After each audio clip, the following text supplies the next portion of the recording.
Chapter 36. Putting Slack in charge of the Cubans had proved to be a good decision.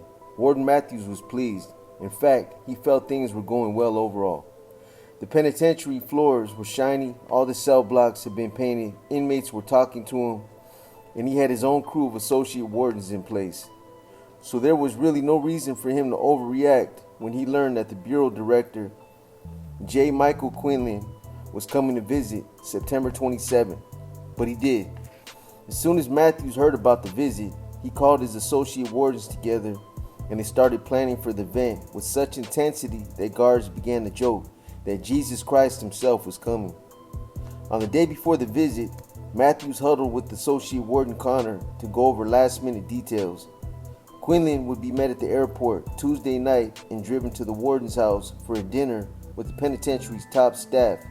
The next morning, he would be taken on a tour of the hot house before being driven to Kansas City, where he was scheduled to speak at a Justice Department conference for U.S. attorneys. Matthews wanted the prison tour to appear unplanned, but he and Connor had actually compiled a detailed account of where Quinlan and his entourage would go and what they would see. No detail had been left to chance. Special cleaning crews had already been sent down the corridors that the group would walk along. Every floor had been scrubbed and polished, every wall freshly painted. Connor had assumed that sometime during the tour someone would ask to see the inside of a cell. He had decided to take the group through B Cell House, where the cells were made of concrete blocks and had solid steel doors, not bars. Connor had selected several cells along the route and ordered them cleaned, painted, and stripped of any embarrassing nude photographs. Guards would make certain before the tour that the beds in each of the cells were made in military fashion. Maintenance crews had been busy outside the penitentiary too. The front lawn had been mowed and was scheduled to be mowed again a few hours before Quinlan arrived. It would be cut twice in different directions to disguise any telltale mowing marks. New flowers had been planted. All the bushes had been trimmed. The yellow lines in the parking lot had been repainted, as had the wood trim in the lobby. There was so much painting being done that the guards complained. Anyone who stood still for longer than a minute risked being dabbed with enamel. Matthews and Connor had also taken precautions when it came to inmates. Any inmate who guards thought might pose a threat, embarrass Quinlan, or cause any sort of demonstration during the tour was to be locked in the hole during the visit. Just to be on the safe side, Connor told Matthews that 5 guards would walk well ahead of the tour group, out of sight. They would ensure that there were no large groups of convicts milling around or lying in wait to interrupt the tour. This advanced group of guards would also alert staff members that the tour was coming, so no one would be surprised when the director appeared. Lieutenant Charlie Hill, the only Native American at the penitentiary, would walk a few feet ahead of the tour group with the other officers to open all gates so Quinlan and others wouldn't have to wait. Connor had personally gone over the list of guards who would be on duty within sight of the tour. Each would wear a clean white shirt and a black bureau blazer. Any guards who were grossly overweight or consistently sloppy had been temporarily reassigned to areas out of view. The guards along the tour route were going to be young, athletically built, sharply dressed. Some would be blacks and Hispanics. After the tour, Quinlan and his guests would eat lunch in the officers' cafeteria. The room would be cleared of all but 1 or 2 guards before the dignitaries arrived, Connor explained, so that they wouldn't have to worry about waiting in any lines. The 3 inmate cooks, including Norman Bucklew, would be dressed in clean, white, pressed uniforms and would be wearing plastic gloves and chef's hats, which they normally never wore. The tables would be covered with red and white checker tablecloths with fresh cut flowers as centerpieces rather than the ashtrays, metal napkin holders, and plastic ketchup and mustard squirt bottles that usually sat on the tabletops. Lunch would be sirloin steak. After lunch, Quinlan would be escorted to the front lawn, where he would stand on a wooden platform built especially for his visit and answer questions from reporters who would be fed pastries and coffee before Quinlan arrived. As soon as the press conference was over, Matthews and the associate wardens would drive Quinlan and his guests to Kansas City in washed and waxed bureau cars. Over the weekend, Matthews and his top managers had made a practice run from the prison to the hotel where Quinlan was speaking to make certain that everyone knew the route. After going over the arrangements with Connor, Matthews felt confident that his staff was ready. The following day, during his regular Tuesday meeting with department heads, Matthews gave final instructions. "Nothing is a higher priority than this visit," he said. "There is no reason for any of you to be talking on the telephone or doing anything else except standing at attention when Mr. Quinlan enters your area." The warden reminded the group that each of them was to bring a main dish to his house that night for the potluck dinner in Quinlan's honor. "This is an opportunity for you to meet Mike socially," he said. "It will be good for your careers." All during Tuesday, various guards were pulled from their jobs and sent to Kansas City International Airport to ferry U.S. attorneys to their downtown hotels. That night at Benny's, several guards complained about being used as chauffeurs.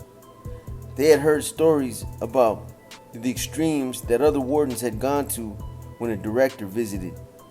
One warden had planned the dinner as a favor to his top managers, but when they arrived at his house and heard the news, most of them didn't seem to mind. Jackets came off, ties were loosened, everyone ate and then gathered around the bar in the large family room downstairs. One associate warden's wife got tipsy. Through the patio doors, the group watched as a terrific thunderstorm lit up the sky, giving them a panoramic view of the hothouse situated directly below the hill where Matthews lived.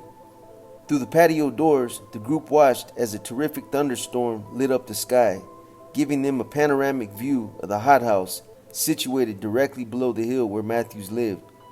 5 times during the storm, bolts struck lightning rods on the penitentiary's dome, but none of the charges did any damage. Nothing, it seemed, could faze the old penitentiary. Quinlan arrived at Leavenworth promptly the next morning, accompanied by a high-ranking Justice Department official, Frank Keating, as well as 2 U.S. attorneys from Missouri and Kansas. They were hustled into Matthews' office, where a table or fruit pastries, juice, and coffee was waiting. Matthews gave each visitor a gold-plated key from the prison attached to a mahogany plaque inscribed with his name. The tour went just as Matthews and Connors had planned. "Let's look in on this one," and the door to one of the previously prepared cells was open. There was only one incident that hadn't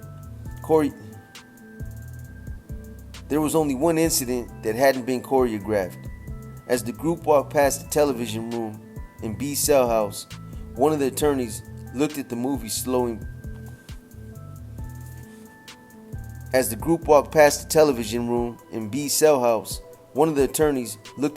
being shown.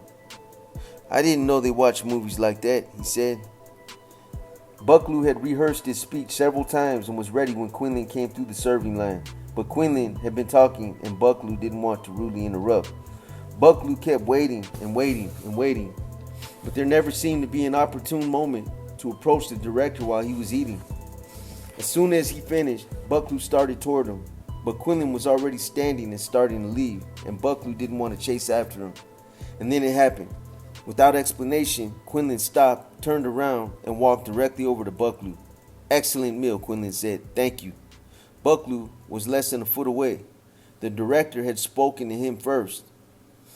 There wasn't any reason why Bucklew couldn't ask about the televisions, but as he stood there, dressed in his paper chef's hat and plastic gloves, he simply nodded and looked embarrassed. Quinlan turned and walked away. A few minutes later in Matthews' office, Quinlan, the 2 attorneys, and Frank Keating briefly discussed what each of them had intended to say to the media at the press conference that Matthews had set up. Quinlan said he wanted a discussion about a new bureau program that forced convicts to pay their court fines. In the past, he explained, no one ever checked to make certain that convicts paid up. But recently,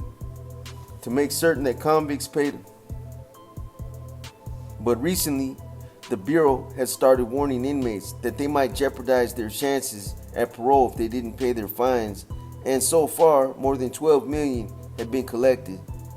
Even though the program was the Bureau's idea and had nothing to do with Frank Keating's office in the Justice Department, Quinlan bowed to political protocol and urged that Keating be the first to explain the program and its success.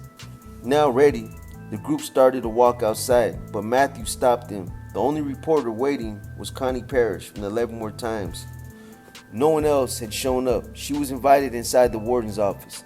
"This is the brainchild of one of Mike's wardens," Keating said, recalling the history of the program as it had been explained to him minutes before.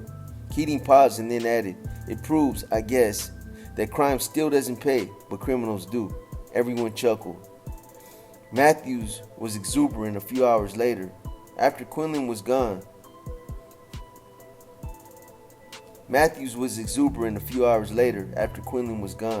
"This proves Leavenworth really rises to the occasion," he said. "I think Mike was impressed, particularly since not many inmates ran up to him with complaints."